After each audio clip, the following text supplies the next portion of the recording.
बिस्मिल्लाहिर्रहमानिर्रहीम, अस्सलाम वालेकुम व्यूअर्स। सदाए रमज़ान ट्रांसमिशन में आपको खुशामदीद कहते हैं। अल्लाह रब्बुल इज़्ज़त के बाबरकत नाम से ट्रांसमिशन का आगाज़ करते हैं, जिसने हमें रमज़ानुल मुबारक पुरनूर सातों से नवाजा। और जनाब सदाए रमज़ान की इस खुसूसी ट्रांसमिशन के साथ आपके मेज़बान जनाब आपके सामने हाजिर हैं। मैं हूँ उज़ैर मलिक और मेरे साथ मौजूद हैं नाज़रीन, मैं हूँ माहम जाहिद और मेरी तरफ से भी तमाम देखने वालों को अस्सलाम वालेकुम। उम्मीद है आप सब ईमान और सलामती की बेहतरीन हालत में होंगे और इस मुक़द्दस महीने की बरकतें और रहमतें समेट रहे होंगे। आज रमज़ानुल मुबारक का 5वां रोज़ा है और यकीन मानिए वक्त इतनी तेज़ी से गुजर रहा है कि अंदाज़ा लगाना मुश्किल है। पहला अशरा यानी अशरा रहमत आधा बीत रहा है। हमारी कोशिश होनी चाहिए कि इन कीमती लम्हात में हम सिर्फ भूखे प्यासे ना रहें, बल्कि अपने रवैयों में भी नरमी लेकर आएं, जो इस महीने का असल मकसद भी है और सबक भी। जी बिल्कुल, और बिल्कुल ठीक कहा ज़हर आपने। और अक्सर लोग जी शुरू के चंद दिन तो बहुत पुरजोश होते हैं, लेकिन फिर रूटीन ज़रा थकावट में बदलने लगती है। और आज हम यही अहद करेंगे कि हमारी इबादत और दूसरों की मदद का जो जज्बा है वो कम नहीं होना चाहिए। दस्तरख्वान की वुसअत से ज़्यादा दिल की वुसअत पर तवज्जो देने का नाम ही तो रमज़ान है।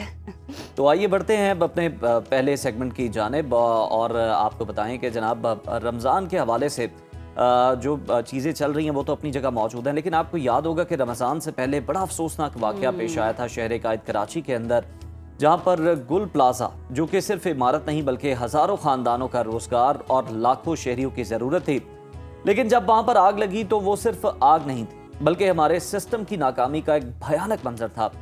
सिंध हाई कोर्ट में बनने वाले कमीशन के सामने SSP एजाज शेख ने जो इंकशाफात किए हैं वो दिल दहला देने वाले हैं। मसलन क्या आप तसव्वुर कर सकते हैं कि जिस जगह करोड़ों अरबों रुपए का कारोबार होता हो, वहां आग बुझाने की बजाय लोग सामान निकालने में लगे हुए थे और 17 में से 13 दरवाजे इस प्लाजा के बंद पाए।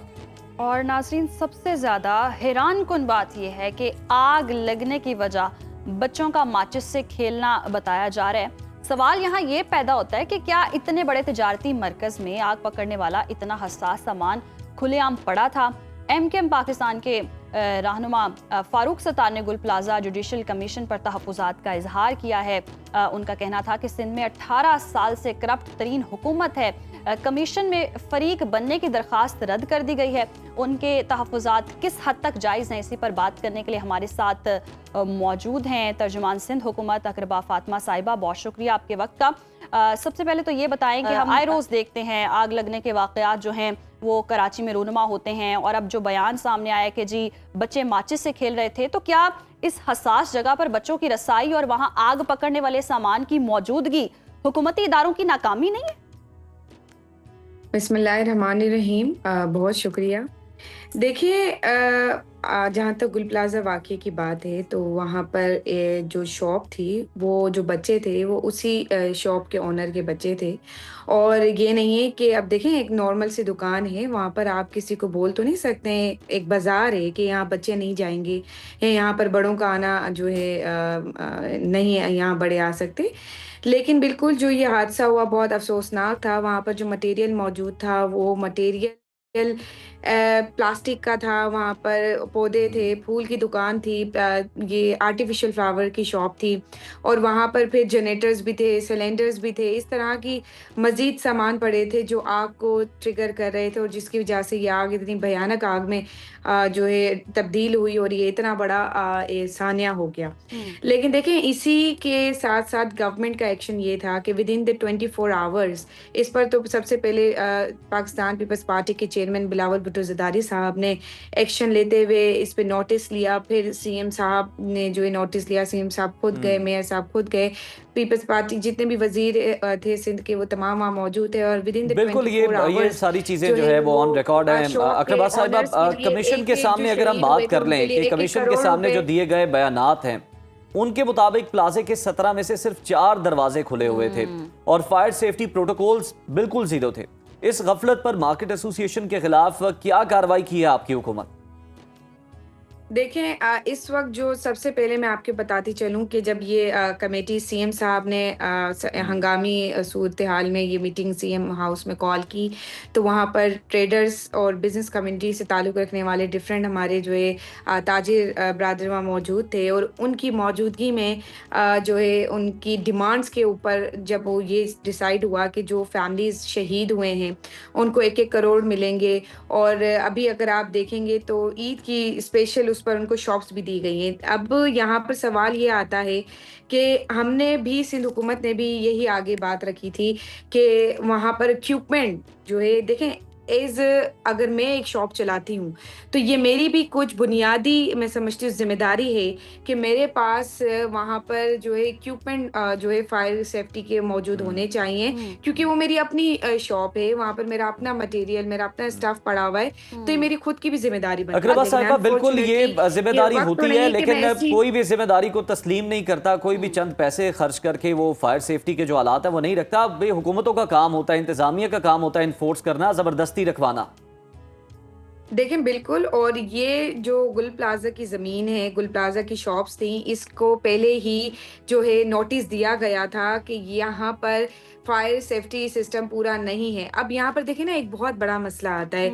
देखें, जब आप वहाँ पर 1200 जो है शॉप्स थी, अगर आप उन शॉप को सील कर दें तो सिर्फ 1200 फैमिलीज भी जो है वहाँ पर उनका भी जो है दरपदर होंगी कि उनके भी रिस्क में रुकावट करी हुकूमत सिंध। फिर एक मीडिया पे बवाल आता कि भाई 1200 दुकानों को जो है सील कर दिया गया, लेकिन उनको बार बार नोटिस भेजे गए कि आप अपने यहाँ पर जो है अकरबा साहिबा बिल्कुल जो दुरुस्त है फरमा रही हैं, और ये सिक्योरिटी नोटिस सिस्टम। भेजने वाली बात हम बारहा डिस्कस भी कर चुके हैं। जब भी आग लगती है, कोई इमारत गिर जाती है, तो यही कहा जाता है जी हमने पहले से नोटिस जारी किया हुआ था, लेकिन उस पर कोई सख्ती से एक्शन नहीं लिया जाता। बारहा इस तरह के हमने वाकयात भी देखे हैं, और बहुत ज्यादा ये इस चीज पर एम्फेसाइज किया जाता है कि नोटिस भेजा था, इनकी अपनी गफलत है, इन लोगों को छोड़ देना चाहिए था, लेकिन ये क्या बेसरो सामानी की हालत में तो नहीं हम इनको निकाल सकते थे, तो अब तो जाने चली गई, इसका तो कोई नेमुल बदल नहीं है। पैसों की बात कर दी जाती है, इतने करोड़ दे दिए, ऐसे कर दिया, दुकानें लगा दी, लेकिन जिस बच्चे का बाप चला गया उसका तो कोई नेमुल बदल नहीं है। बिल्कुल, देखें इसमें मैं यही आपसे बात अर्ज़ कर रही हूँ कि देखें, ज़िंदगी का किसी के घर का चश्मा चिराग बुझ गया है, उसका कोई रिप्लेसमेंट नहीं होता। लेकिन हुकूमत सिंध ने कोशिश ये की गई कि इतनी गम और मुश्किलात की घड़ी में जो लवाकीन हैं, जो फैमिलीज़ हैं, जिनके घर का जो कमाने वाला वारिस था वो जा चुका है, उनके साथ खड़े होने की कोशिश की, और हर जो है फैमिली के लोगों को 1 करोड़ रुपए दिए गए, और वो अब तक हैंड ओवर भी हो चुके हैं। लेकिन इसी के साथ-साथ देखिए ना, यहाँ पर 2 फैक्टर्स हैं। आपने एमक्यूएम की जहाँ तक बात की, तो क्यों ऐसा होता है कि जब भी ऐसा कोई सानिया होता है, तभी जो है कराची को अलहदा करने की डिमांडें शुरू होती हैं। देखिए, मैं हरगिज़ ये यहाँ पर नहीं कहूँगी कि इसके पीछे साजिश थी या इसके पीछे क्या था, लेकिन ये एक चीज़ सोचने की भी है और देखने की भी है।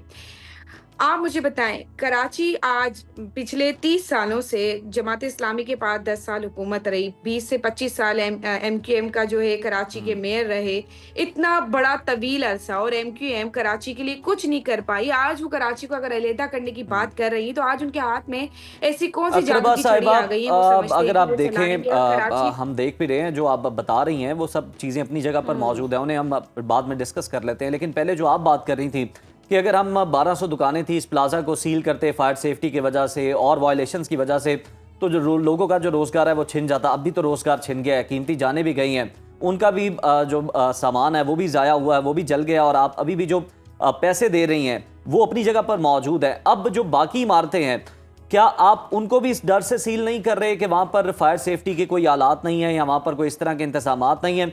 क्या सबक सीखा है इस सानहे से? देखिए, ऐसा बिल्कुल भी नहीं है। इस वाक़ये के फ़ौरन बाद सीएम साहब ने हंगामी एक्शन लेते हुए 200 अबव जो हैं, वो जिनमें मार्केट्स भी आती हैं, शॉप्स भी आती हैं, और वो बिल्डिंग्स जो न्यू बिल्डिंग्स बनी हैं और उन बिल्डिंग्स में फायर सेफ्टी सिस्टम नहीं, इक्विपमेंट नहीं मौजूद है, उन बिल्डिंग्स को फ़ौरन सील किया गया। और अभी तक, जब तक ये डिमांड की गई कि जब तक उन शॉप्स पे, उन बाज़ारों में, उन बिल्डिंग्स में वो प्रॉपर एक फायर इक्विपमेंट सिस्टम नहीं लगाया जाएगा, उन शॉप्स को जो है सील हटाया नहीं जाएगा, या उन बिल्डिंग बिल्डिंग्स को। तो देखें, हुकूमत तो एक्शन लेती है, लेकिन तो हमें अकरबा साहिबा, इस बिल्कुल पर आपके हुकूमत नॉलेज का में है साथ ऐसी देना कितनी चाहिए। इमारतें हुकूमत को मौजूद हैं कॉपरेट कराची में हुकूमत जहां अभी सेफ्टी मेजरमेंट्स पूरे नहीं हैं और हुकूमत ने एक्शन लिया, उनको खाली करवाया हो? आपके नॉलेज में है कितनी इमारतें ऐसी हैं? देखें, ऐसी ऐसी काफ़ी बिल्डिंग्स हैं इस वक़्त।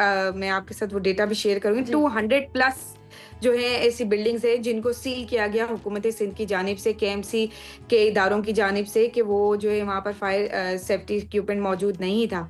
लेकिन मैं सबसे बड़ी बात आपसे ये अर्ज़ कर रही हूँ आपके चैनल के ताउन से, कि देखिए, आवाम को इस वक़्त हुकूमत के साथ भी ताउन करने की ज़रूरत है। अगर उनको कोई इस तरह का सेफ्टी का नोटिस आया है, तो उनको भी चाहिए कि वो कोऑपरेट करें। स्पेशली हमारी मीडिया को भी चाहिए कि वो इन मामलात पे एक अवेयरनेस के तौर पर हमारा साथ दें।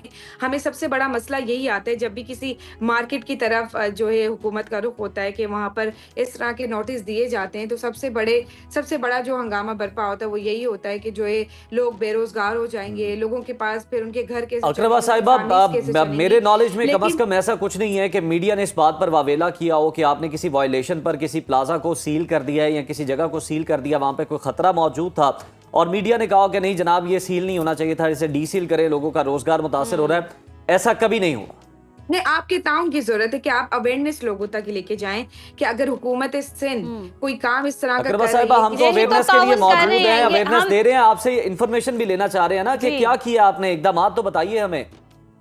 मैं आपको यही बता रही हूँ कि 200 प्लस ऐसी बिल्डिंग्स हैं, ऐसी शॉप्स हैं, ऐसी मार्केट हैं जिनको सील किया गया है। स्पेसिफिकली मुझे नहीं पता है कि उन शॉप्स या उन मार्केट्स के क्या नाम है, लेकिन हमारे पास जो डेटा इस वक्त मौजूद है वो 200 प्लस मार्केट्स हैं जिसमें न्यू बिल्डिंग्स हैं जो अभी रिसेंटली बनाई गई थी। उन बिल्डिंग्स में भी यही था, इवन कि वहाँ पर कुछ ऐसे रेस्टोरेंट्स भी इस बिल्डिंग में इस लिस्ट में हैं जिन रेस्टोरेंट को भी सील किया गया कि जिनमें जो है फायर सेफ्टी इक्विपमेंट मौजूद नहीं थे।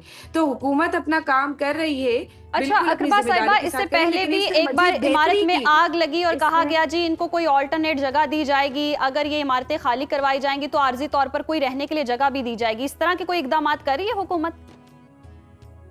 देखें, अभी जब ये गुल प्लाजा का वाकया हुआ तो इनको फौरी तौर पर अब ये एक बहुत बड़ा टास्क था कि 1200 दुकानें ऐसे कहाँ से कोई प्लाजा लेकर आए, इतनी बड़ी जगह कहाँ से कोई लेकर आए कि जहाँ पर इनका रोजगार दोबारा से जो है वो बहाल हो सके।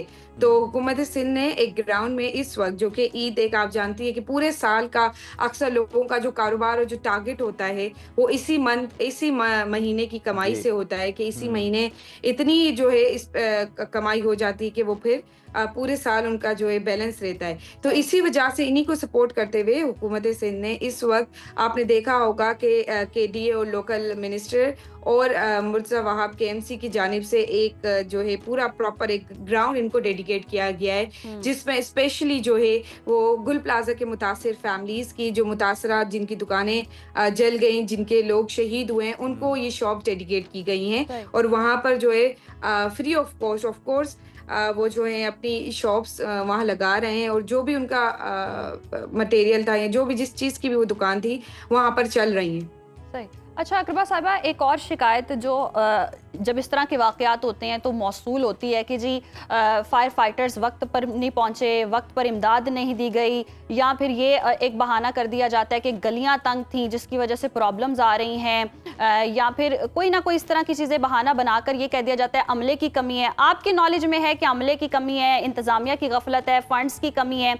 क्या वजह है कि बर वक्त नहीं पहुंच पाते? क्योंकि अगर पहुंच पाए तो बहुत सारी इंसानी जिंदगियां बचाई जा सकती हैं।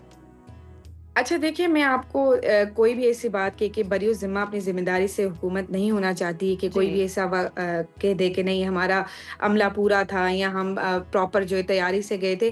देखें, जब इनिशियली ये मामला वहाँ पर हुआ तो वहाँ पर इनिशियली तौर पे जब भी आप कॉल करेंगी तो आपको 2 गाड़ियाँ फायर ब्रिगेड की पहुँची और वहाँ पर जो है रैपिड रिस्पॉन्स में फिर वहाँ से चीफ को ये कॉल की गई जो फायर ब्रिगेड के चीफ थे कि यहाँ पर जो आग है वो मज़ीद बढ़ती जा रही है और ये 2 फायर ब्रिगेड से कंट्रोल नहीं होने वाली। फिर वो मज़ीद जो है गाड़ियाँ आई। लेकिन मैं इसी के साथ-साथ आपको बताऊँ कि ऐसा नहीं था कि सिर्फ़ हुकूमत सिंध या केएमसी की अकेली वहाँ गाड़ियाँ खड़ी थी। वहाँ पर जो है पाक फ़ौज की तरफ से गाड़ियाँ पहुँची। वहाँ पर जो है आर्मी की तरफ से गाड़ियाँ थी। वहाँ पर हर नेवी की तरफ से जो है गाड़ियाँ पहुँची। तो हर इदारे ने अपनी बेस्ट दी और कोशिश ये की गई कि ज़्यादा से ज़्यादा रैपिड रिस्पॉन्स देके लोगों की जानों को बचाया जा सके। तो अगर हम ये बात करें कि हुकूमत सिंध नाकाम हुई, तो इस हुकूमत सिंध के साथ-साथ वहाँ मज़ीद दूसरे सही। इदारे भी खड़े थे। तो देखिए हर इदारे दूसरे ने इदारे अपनी भी मुतहरिक बेस्ट देने नजर की आए। बहुत कोशिश की। शुक्रिया अकरबा साहिबा आपके वक्त का। और हम आए रोज देखते हैं जी कराची में इस तरह के वाकयात होते हैं और फिर जब हुकूमती रहनुमाओं से बात की जाए तो वही सियासी बयानात सामने आ जाते हैं। एक दूसरे पर तनकीद शुरू हो जाती है कि हम पर जी इस वजह से तनकीद की जा रही है, हम तो काम कर रहे हैं। लेकिन 17 साल से आपकी हुकूमत है, आप क्यों नहीं परफॉर्म कर पा रहे? इस तरह के वाकयात क्यों रूनुमा हो जाते हैं और उसके बाद फिर आप कह देते हैं हमने इमदाद दे दी, हमने 1 करोड़ रुपया दे दिया, हमने रहने के लिए जगह दे दी, लेकिन एक बच्चे का बाप चला गया, वो आप कैसे लेकर आएंगे? इंसानी जानों का नेमुल बदल तो कोई नहीं होता ना। आप कोई स्ट्रॉन्ग एक्शन लें। नोटिस जारी कर दिया, नोटिस जारी कर दिया, आए रोज हम यही सुन रहे होते हैं। दलील सुने ना कि वो अगर हम सील करते तो लोगों का रोजगार मुतासर होता। तो अब वहाँ पर क्या हुआ? अब इतना बड़ा वहाँ पर इंसानी सानिया हो जिंदगी गया। ही नहीं रही। अब वहाँ पर उन्हें कोई सबक देने के लिए आप उनके साथ ताउन करके कोई फायर सेफ्टी के वहाँ पर आलात वहाँ पर नस्ब कर सकते थे, इस तरह के इकदाम कर सकते थे।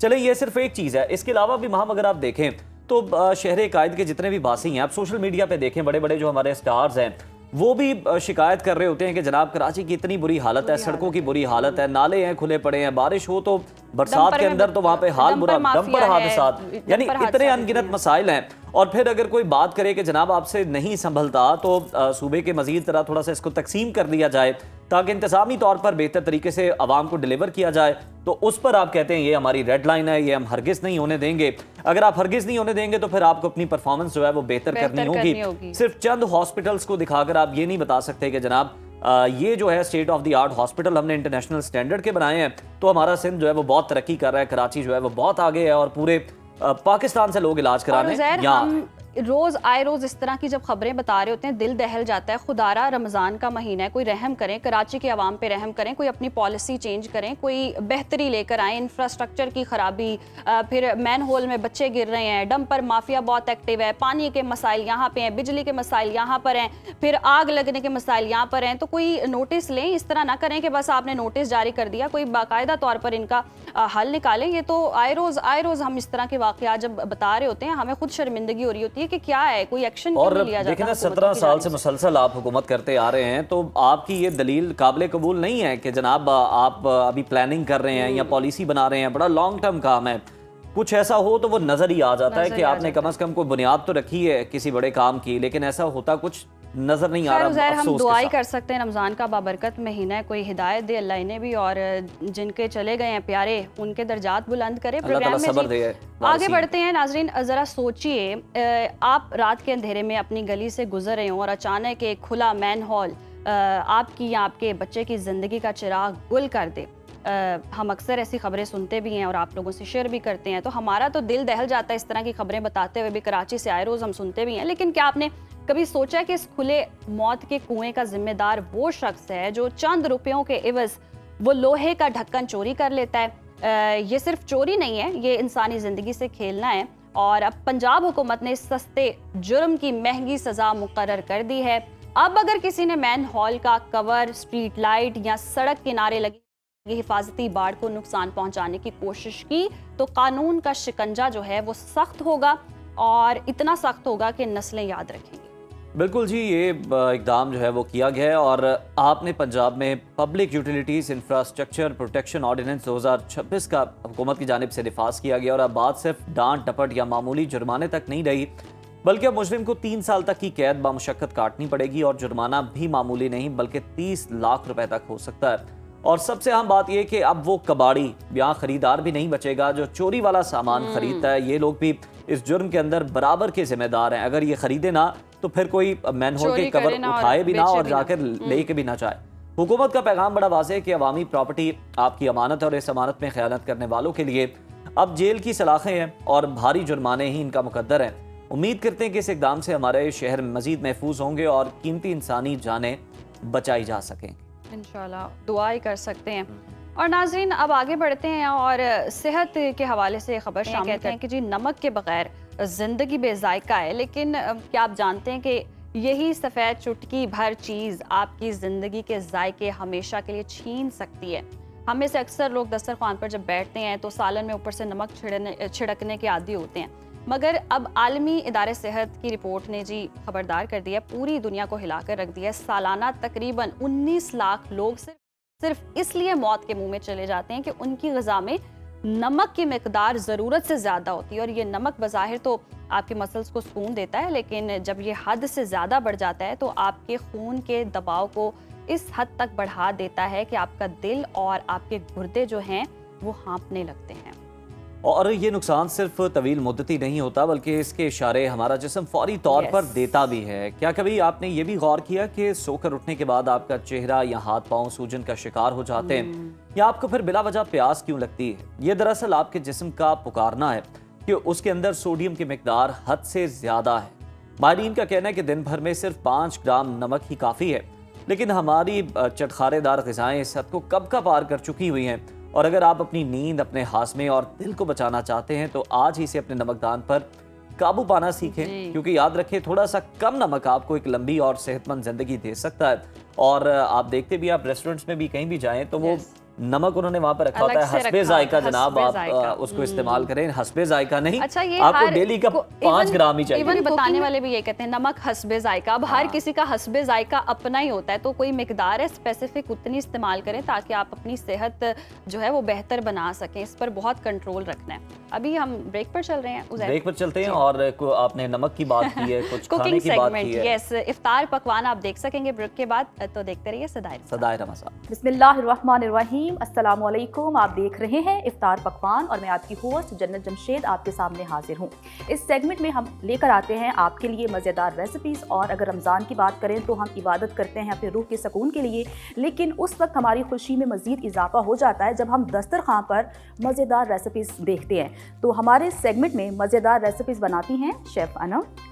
वालेकुम सलाम, कैसी हैं आप? मैं बिल्कुल ठीक, आप कैसी हैं? मैं बिल्कुल ठीक ठाक। अनम, क्या बनाने जा रही हैं आप आज? आज की रेसिपी देखें, यहाँ पे जो प्यारे प्यारे से हमारे बर्गर्स बने हुए हैं, आज उसके साथ हम एक बच्चों की स्पेशल मतलब कि फरमाइश होती है ख़ास तौर पे माओं के साथ कि अफ्तार में बर्गर्स बनाए जाए। तो वो बर्गर्स बनाने की जो एक पूरी उसके पीछे एक पूरी प्लानिंग होती है और बड़ी मेहनत होती थी, तो वो सेब्रोसो ने बेसिकली। और घर का बर्गर जब आप घर पे बनाते हैं, एक तो वो साफ सुथरे तरीके से बनता है और दूसरा वो टेस्टी होता है। और जैसा कि आपने बात की सेब्रोसो की, हाँ, फटाफट तैयार भी हो जाता है। बिल्कुल। तो आज बेसिकली हम सेब्रोसो के बनाने लगे हैं जेस्टी फिलेट्स के साथ चिकन बर्गर्स। और ये चिकन बर्गर्स को हम थोड़ा सा ट्विस्ट के साथ बनाएंगे ताकि आप उसको जो है एंजॉय कर सके। स्टार्ट करते हैं। पहला स्टेप क्या है हमारा? पहला स्टेप ये है कि आप इसमें डालेंगी ऑयल जो कि है डालडा का, और उसको करेंगे हम गरम। उतनी देर में जो है मैं फ्राइज कर डालडा जी।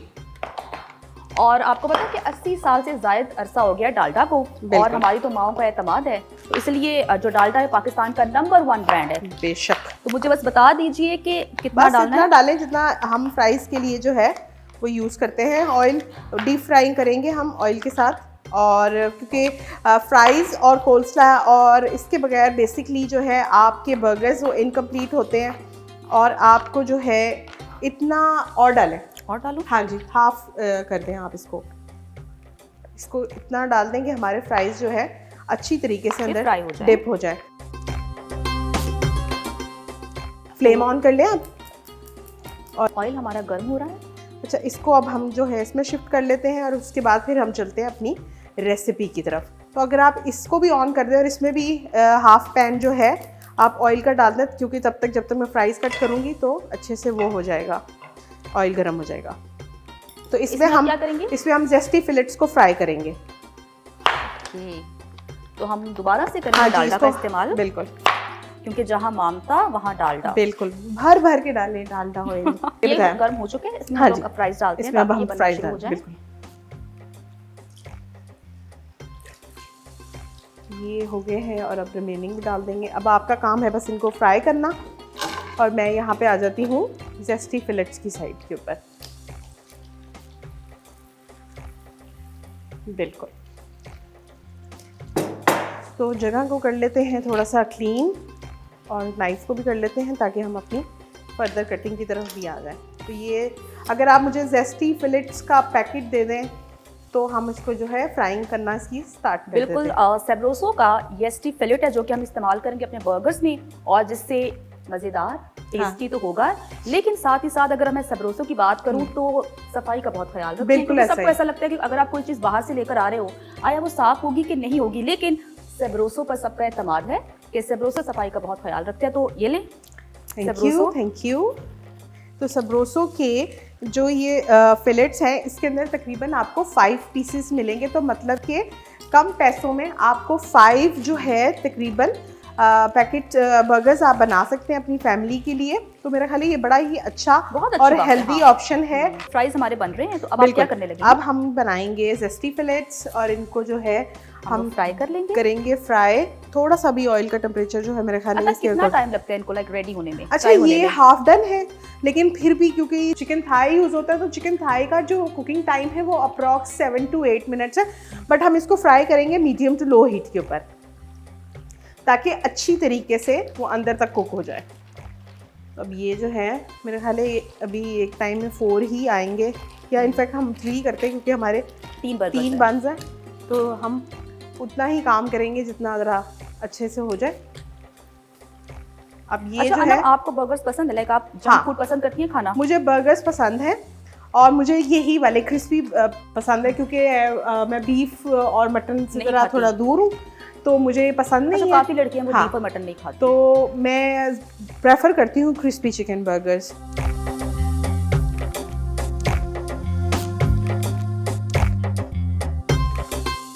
चलिए अब आ अगला जाते step क्या है हैं हमारा? सॉस की तरफ, जो इसकी सॉस रेडी करेंगे। मायोनीज। मायोनीज लेंगे, इसके अंदर हम थोड़ी सी ऐड करेंगे स्वीट चिली सॉस, तो बल्कि इनफैक्ट थोड़ा सा जो है बाउल बड़े वाले प्लेट ले लेते हैं, उसमें ही ऐड कर लेते हैं। हम 1 कप की क्रीम इसके अंदर ऐड करेंगे मायोनीज का।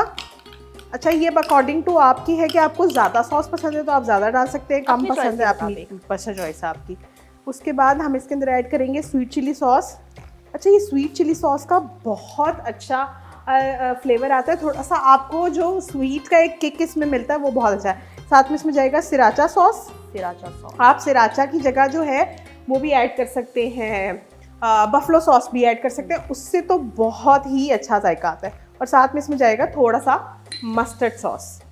सिंपल, And then mix इसकी करेंगे। मिक्सिंग करेंगे और ये हमारी बर्गर की इसमें हम सॉस लाइक कुछ स्पाइस नहीं डालेंगे? कुछ बिल्कुल भी नहीं, नहीं। हाँ जी, ये आपकी सॉस रेडी हो गई है बर्गर्स के लिए, और अगर आप चाहें तो ऑन साइड भी इसको एंजॉय कर सकते हैं बर्गर्स के साथ। हाँ।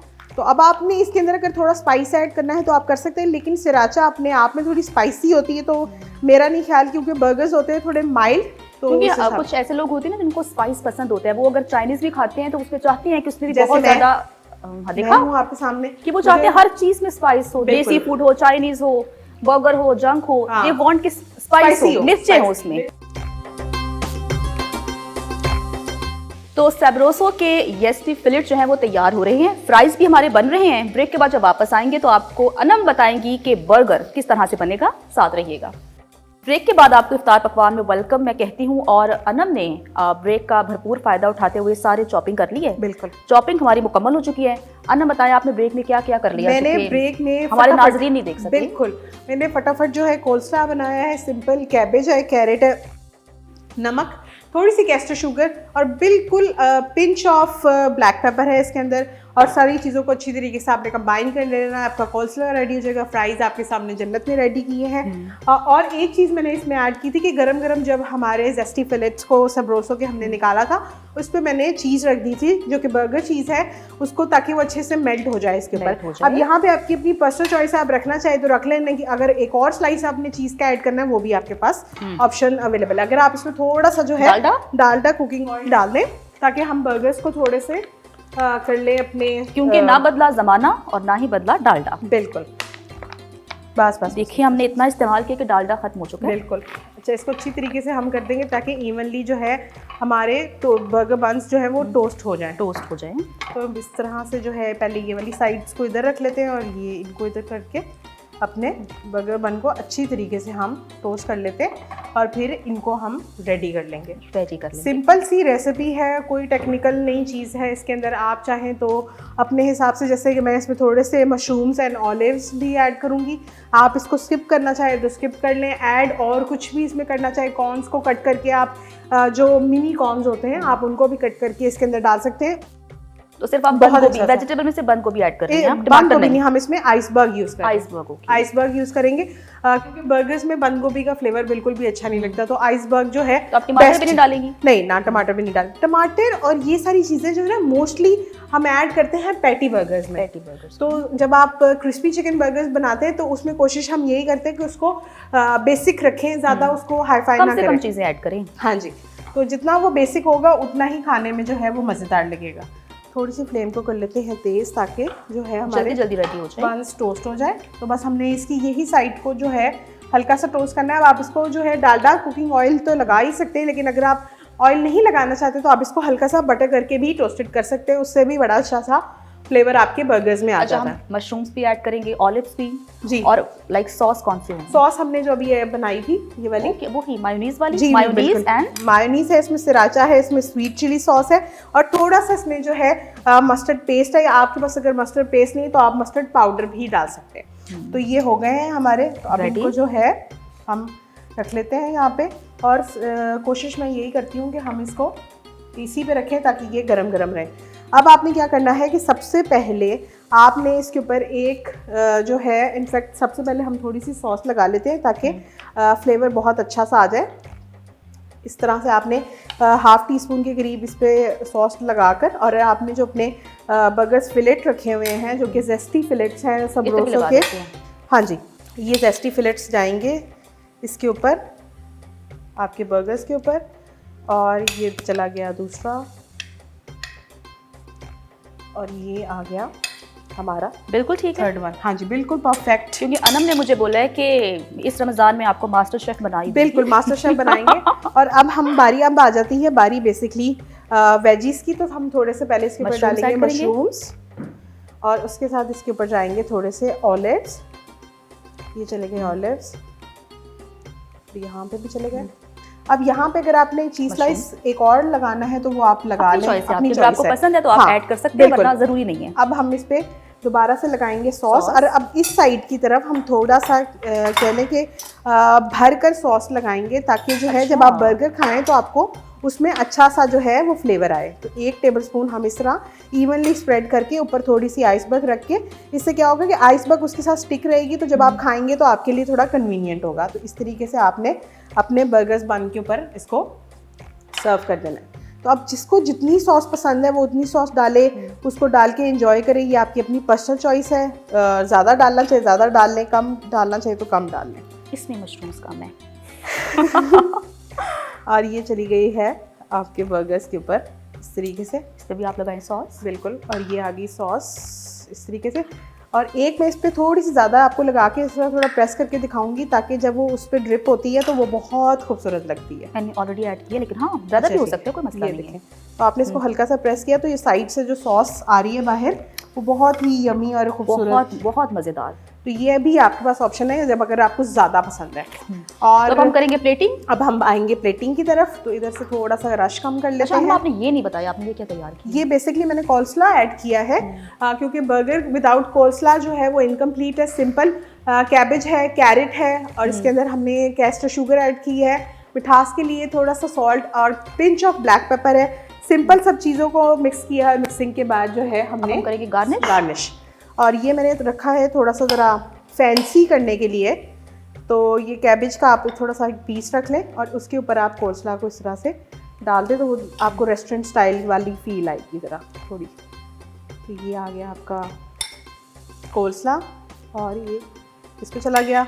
अब आ जाएंगे इसके ऊपर आपके फ्राइज़, और इनको जो है अच्छे से हम प्लेटिंग करेंगे ताकि हमारे पास हमारे बर्गर की अच्छी सी जगह हो। तो ये कलर भी बड़ा अच्छा येलो सा उसने ब्रेक कर दिया है, और ये आ गया हमारा बर्गर। तो ये हमारी आज की जो प्लेटिंग हमारी प्लेटिंग जो है हमारी ऑलमोस्ट। तो आज हमने क्या बनाया है? आज हमने बनाया है बेसिकली सबरोसो के जेस्टी फिलेट्स, उसके साथ हमने फ्राइज एंड कोल्सलॉ को सर्व किया है। और ऑन साइड केचप के बगैर तो फिर आपको पता है कि इनकम्प्लीट है बर्गर, तो ऑन साइड केचप जो है इसके साथ हमने सर्व कर दिया। तो बर्गर हमारा रेडी है। अनम आगे बढ़ते हैं। बिल्कुल। और चूंकि करशी जामे शीरी जिस पर है सबका एतमाद और रिफ्रेशिंग भी है, तो आज हम करशी जामे शीरी का इस्तेमाल करते हुए क्या बना रहे हैं? आज करशी जामे शीरी के साथ हम एक बड़ी मज़ेदार किस्म की स्मूदी बनाएंगे। बेसिकली हम बनाने जा रहे हैं करशी इलायची के साथ बनाना स्मूदी। और ये बनाना स्मूदी बेसिकली आप सुबह सहर के टाइम या वो लोग जो बड़े जिम फ्रीक हैं तो अपना प्री वर्कआउट करने से पहले वो ये अपना जो है वो ड्रिंक ले सकते हैं। उसके लिए बड़े अच्छा हेल्दी ऑप्शन है, तो आप इसको बनाना स्टार्ट करते हैं। तो करशी जामे शीरी जो कि नाम है एतमाद का, और अगर मैं करशी जामे शीरी की बात करूं तो जितने भी अज्जा हैं अनम वो सारे के सारे खालिस हैं। तो हम इससे बनाएंगे स्मूथी। बिल्कुल। और आज की जो रेसिपी बेसिकली हम कवर करने लगे हैं करशी इलायची शरबत की, वो है बेसिकली स्मूदी बनाने जा रही है। आप उसको शेक भी कह सकते हैं।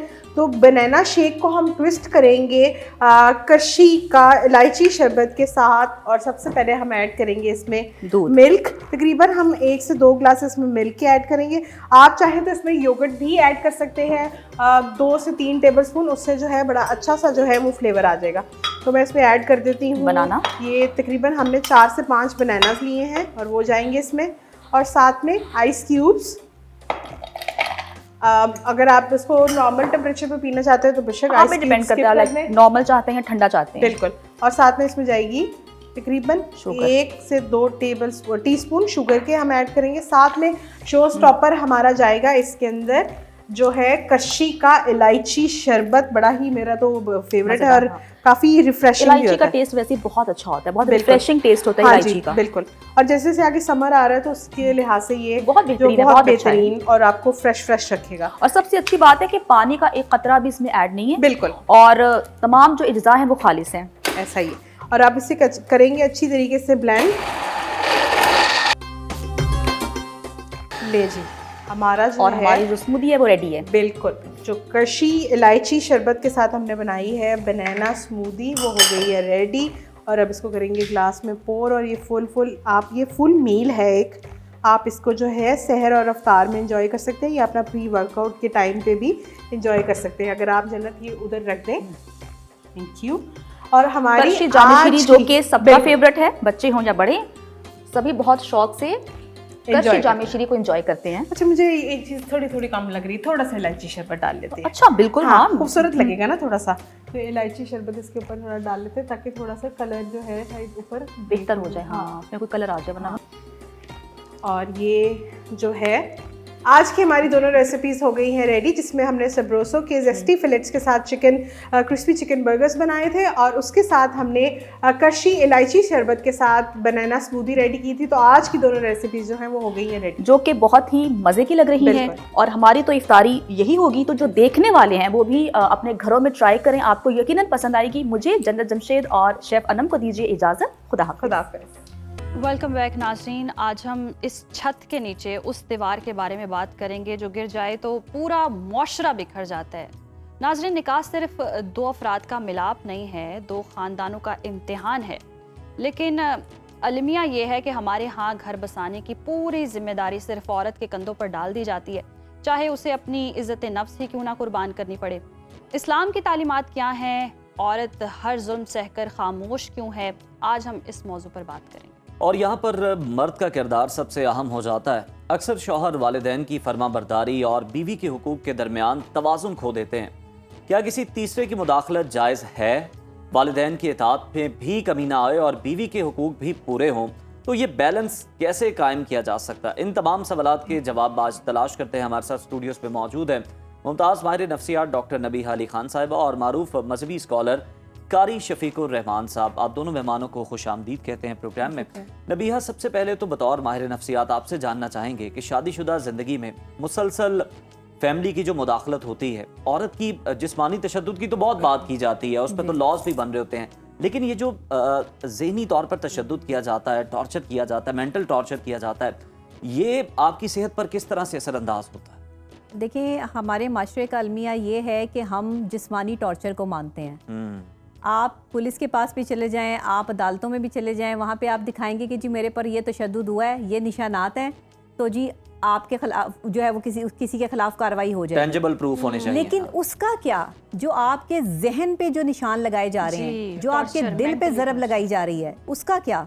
वो अल्फाज देखें, लहजे असर करते हैं। आपका लहजा कैसा है, आप किसी से किस लहजे में बात करते हैं, ये बड़ा असरअंदाज होती है चीज़। और अगर आप किसी के होने को तस्लीम ना करें, और ख़ास तौर पे अगर एक शौहर जो है वो एक बीवी को डिनाई करे जी। कि ये मेरी बीवी होते हुए भी मेरी बीवी नहीं है, और बीवी के साथ बैठते हुए, खाते हुए, पीते हुए उसे माँ बाप के सामने शर्मिंदगी महसूस हो, आते जाते। देखें, जो हमारे जॉइंट फैमिली सिस्टम है, और इस जॉइंट फैमिली सिस्टम ने मियाँ बीवी के रिश्ते में एक ऐसा खला पैदा कर दिया है जिसमें मियाँ बीवी एक दूसरे के साथ खुल के नहीं जी सकते, जी। खुल के बात नहीं कर सकते, खुल के बैठ नहीं सकते। उधर से सास आ रही होगी, उधर से ससुर आ रहा होगा, उधर से बहन आ रही होगी, उधर से भाभी आ रही होगी। हर बंदा जो है वो एक ही घर में, प्राइवेसी आपकी कोई नहीं है। देखिए, मियाँ बीवी की प्राइवेसी इस्लाम भी कहता है कि मुमकिन बनाई जाए। कौन से ऐसे मियाँ बीवी हैं कि जिनकी प्राइवेसी का जिक्र जो है वो कहीं ना आया हो? मियाँ बीवी का रिश्ता पहला रिश्ता, दुनिया का पहला रिश्ता ही बीवी और मियाँ का रिश्ता है। तो अगर आप देखें, हजूर अकरम सल्लल्लाहु अलैहि वसल्लम बेहतरीन शौहर कि जिन्होंने अपनी बीवी की मोहब्बत में, उनकी ताजीम में, अदब में, लिहाज में उनसे कितने साल बड़ी थी, लेकिन उनकी कितनी इज्जत करते थे, मोहब्बत करते थे, प्यार करते थे, और एक शौहर होने का फर्ज अदा किया। दुरुस्त फरमाया। लेकिन अगर हम आजकल के दौर में देखें, सोशल मीडिया आ गया, अपॉर्चुनिटीज़ भी बड़ी आ गई, डिस्ट्रैक्शन बड़ी है, या कोई थर्ड पार्टी बहुत है, फोर्थ पार्टी है, बताने वाले सिखाने वाले भी लोग बहुत ज़्यादा होते हैं, जो आपको इस तरह पिंच या पंप कर देते हैं कि आपका रिलेशन ख़राब होना शुरू हो जाता है। जी, आप खुद भी माहिर नफ्सियात हैं, और बहुत सारी ऐसी वीडियोस भी आपकी पड़ी हैं जो लोगों को मोटिवेट करती हैं, सिखाती हैं, समझाती हैं रिलेशंस के बारे में। और जिस कर्ब से आप गुजरी हैं, शायद हम उस चीज़ का अंदाज़ा नहीं लगा सकते। दो लोग अपने रिलेशन को बेहतर तरीके से अंडरस्टैंड कर सकते हैं ना, पूरी आवाम भी जानती है आपकी सिचुएशन को। जी। अब इस मौजू पर बात करना कितना तकलीफ दे मरहला है कि आप ही अब उस चीज़ से गुजर रही हैं जो चीज़ आप आवाम को सिखाती रही हैं। देखिए, वक्त का और हालात का ना कोई भरोसा नहीं होता, और बेटियों को सब कुछ दिया जाता है लेकिन नसीब नहीं दिया जाता। इसीलिए हमेशा से बेटियों के लिए दुआ की जाती है कि अल्लाह इसके नसीब अच्छे करे। क्यों कहा जाता है? जल के आज तक कोई आपने शौहर जल के मरता हुआ देखा है? हमेशा बेटियों को ही क्यों जलाया जाता है ससुराल में? किसी पर तेजाब फेंकने में जो है वो किसी बीवी का हाथ जो है वो आज तक पाया गया है? हमेशा शौहर जो है वो अपने माँ बाप और अपने रिश्तेदारों के साथ मिलके जो है वो बीवी को तशद्दुद का निशाना बनाता है। सारे केस आप उठा के देख लें, मैं तो नहीं कह रही, आप सारे केस उठा के देख लें, ये उन बहनों बेटियों के साथ होता है जिनके पीछे आने वाला कोई नहीं होता, जिनके माँ बाप, बहन भाई उनकी खबरगिरी नहीं करते। अगर कोई औरत जो है वो कह रही है कि जुल्म हो रहा है, तो सोचो तो सही कि वो औरत किस तकलीफ में होगी कि वो कह रही है कि जुल्म हो रहा है। तो अगर कोई औरत, आपकी बहन, आपकी बेटी आपको घर आके बताती है कि मेरा शौहर या मेरे ससुराल वाले मुझे जहनी तशद्दुद का निशाना बना रहे हैं, तो जहनी तशद्दुद दुनिया का सबसे बदतरीन तशद्दुद है। और अगर आप इस तशद्दुद से गुजर रहे हैं तो सबसे पहले आपका वजन गिरेगा, फिर आप जो है वो जहनी तौर पर आपके सर में दर्द रहना शुरू हो जाएगा, आप एक तकलीफ में मुब्तला हो जाएंगे, आपका खाना पीना बंद हो जाएगा, आपका स्टमक जो है वो बिल्कुल जो है वो खत्म हो जाएगा। अब आप मुझे बताएं, जो बंदा सही तरीके से खा पी नहीं सकता, उसे पहनने ओढ़ने की क्या समझ रह जाएगी? कॉन्फिडेंस भी नहीं रहता, और फिर आपकी शख्सियत भी खत्म हो जाती है। शख्सियत ही आपकी तबाह हो जाती है, क्योंकि आपकी शख्सियत को तबाह करने के लिए ही आप पे जहनी टॉर्चर किया जाता है। लेकिन हमारे मुल्क में अलमिया ये है कि जिस बहन बेटी पे जहनी टॉर्चर हो रहा होता है, हम उसे पता क्या समझाते हैं? तुमने अपना घर बसाना है, और अपना घर बसाने के लिए अपनी जुबान बंद रखनी है। वो भाई जुबान वो बंद कर लेगी, लेकिन दिमाग कैसे बंद करेगी? दिल पे जो उसके वार चल रहे हैं वो कैसे वो बर्दाश्त करेगी? बिल्कुल, ये बात तो आप होनी अपनी है। बहन बेटियों की अगर खबरगिरी करें तो आपको अपनी बहन बेटियों को जो है वो तशद्दुद के जनाजे जो है वो अपने घरों में ना लाने पड़े। यही अलमिया है। बिल्कुल नबीहा, आपने बड़ी सही मिसाल दी है कि जिसकी ये वजह जो से जलने लोग के बोलते वाकयात में नहीं बड़ा हैं। आपने सवाल जो है माशरे के लिए छोड़ा है कि ये औरतें क्यों जलती हैं हमेशा, बताएं और ना ये मुझे। मर्द क्यों नहीं जलते? कारी साहब, हम देखते भी हैं कि फिर इस जुल्म के अंदर खाली जो मर्द है वो शामिल नहीं होता, मतलब उसे शय दी किसी घर वाले ने, फैमिली मेंबर ने, वो भी उनके साथ हो लिया और फिर इस तरह का कोई इंतहाई कदम उठा लिया। ये बताइएगा, कुरान और सुन्नत की रोशनी में, दीन इस्लाम में आप किस तरह से देखते हैं ये जो बेजा मुदाखलत की जाती है, मियाँ बीवी की जो प्राइवेसी है उसको ब्रीच किया जाता है, उन्हें अपनी ज़िंदगी नहीं जीने दी जाती, और बार बार जनाब टोका जाता है, ताने कसे जाते हैं, ये कितना जो है डैमेजिंग होता है रिलेशन के लिए? देखें, बिस्मिल्लाहिर्रहमानिर्रहीम, मियाँ बीवी मुआशरे की पहली इकाई है, यानी मुआशरा शुरू ही मियाँ बीवी से शुरू होता है। और इसको इत्ताकुल्ला इत्ताकुल्ला इत्ताकुल्ला 3 जुमलों की बुनियाद पे जोड़ा जाता है। और साथ ही कुरान करीम इसको कहता है हुन्ना लिबासुल्लाह व अंतुम लिबासुल्लाह हुन, आप दोनों एक दूसरे के लिबास हो। हर चीज़ में एक दूसरे के लिबास है, आप रात में, नज़र नियाद में, और बात में, अकायद में, और बाकी प्राइवेसी में। इसी तरह कुरान करीम एक तीसरी जगह फरमाता है वमिन आयाती अन खलक़लकुम मिन अनफुसिकुम अज़वाजा, मियाँ बीवी को अल्लाह ताला ने आपस में एक दूसरे के अपनी निशानी करार दिया। किसी रिश्ते को अल्लाह ताला ने निशानी नहीं करार दिया। लेकिन यहाँ एक बात याद रखें कि ये रिश्ता आगे जाके फरमाया मोहब्बत और मुवद्दत से, प्यार और मोहब्बत से और शफकत से और अपनाइयत से चलता है। जिस वक्त अपनाइयत और मोहब्बत से चलेगा तो आप यकीन करें 1, 2, 4 साल नहीं, पूरी जिंदगी के लिए कभी जुमला नहीं होता। आयशा अल्लाह के रसूल से सैयदा ताहिरा मुताहिरा और सैयदा खदीजा रज़ी अल्लाह ताला अन्हा बेशक और सैयदा ताहिरा मुताहिरा फातिमा रज़ी अल्लाह ताला अन्हा, ये उनसे मोहब्बत करती हैं और वो उनसे मोहब्बत करते हैं। और फिर साथ साथ ये है कि इसमें तहम्मुल, बर्दाश्त, सब्र और इस्तिक़लाल, ये भी साथ दोनों तरफ से। जैसे डॉक्टर भैया ने बात की, देखें ये वाक़तन बात है कि वो बच्ची जो तकलीफ़ में होती है वो अपनी ज़बान को रोक लेती है, लेकिन वो अपने जज्बात को कैसे बर्दाश्त कर सकती है। ये दोनों चीज़ों को सामने रखे मियाँ को भी चाहिए कि अपनी औरत के प्रॉपर हुकूक कुरान से भी देखे और मुआशरे मार्केट से भी देखे। यानी एक है हुकूक की वो फरिश्त जो आपको इस्लाम देता है, और एक हुकूक की वो फरिश्त है जो आपको मुआशरे के तकाजे देते हैं। मुआशरे के तकाजों के मुताबिक 2 जुमलों में अगर मैं कहूँ कि मियाँ के हुकूक क्या है और बीवी के हुकूक क्या है, बीवी के लिए सबसे बुनियादी चीज़ ये है कि खामद के लिए अपने आप को सिलेंडर कर दे, और खामद के लिए बुनियादी चीज़ ये है कि वो अपनी बीवी के मुआशरे के तकाजे के मुताबिक हुकूक अदा करे।